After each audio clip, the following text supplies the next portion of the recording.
Thank you all for your time today. I have prepared a statement that I would like to make before taking any questions. All right. So first of all, I'd like to congratulate the Mercury for advancing to the finals. And I want to be clear, this conversation is not about winning or losing. It's about something much bigger. The real threat to our league isn't money, it isn't ratings, or even missed calls, or even physical play. It's the lack of accountability from the league office.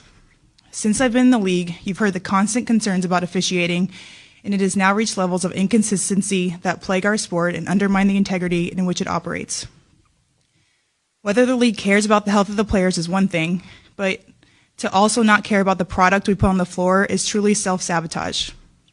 Year after year, the only thing that remains consistent is the lack of accountability from our leaders. Sorry, I had to walk here in my boot. I'm kind of out of breath. The league has a buzzword that they've rolled out as talking points for the CBA as to why they can't pay the players what we're worth. That word is sustainability. But what's truly unsustainable is keeping a good product on the floor while allowing officials to lose control of games. Fans see it every night.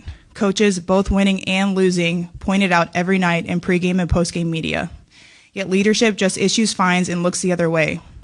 They ignore the issues that everyone inside the game is begging to be fixed. That is negligence. At Unrivaled this past February, I sat across from Cathy and asked how she planned to address the officiating issues in our league. Her response was, well, only the losers complain about the refs.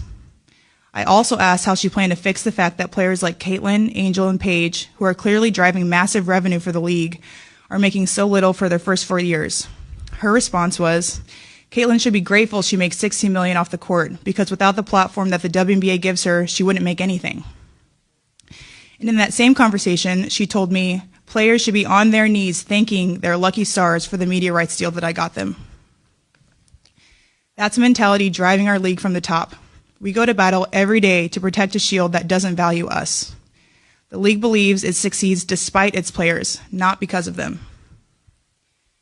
I have the privilege of watching my husband run a league where he has to balance 100 different things at once. I won't pretend the job is easy. But even with all of that on his plate, he always takes the time to reach out to players when he sees an injury, whether it's Unrivaled or even during the WNBA season. That is what leadership looks like. It's the human element. It's basic integrity, and it's the bare minimum any leader should embody. This year alone, I've gotten calls, texts, and well wishes from so many players across the league. Those moments remind me that sometimes there are things bigger than the results than this game we play. But do you know who I haven't heard from? Cathy. Not one call, not one text. Instead, the only outreach has come from her number 2 telling my agent that she doesn't believe physical play is contributing to injuries. That is infuriating, and it's the perfect example of the tone-deaf, dismissive approach that our leaders always seem to take. I've finally grown tired. For too long, I have tried to have these conversations in private, but it's clear there is no intention of accepting there's a problem. The league has made it clear it isn't about innovation, it isn't about collaboration, it's about control and power.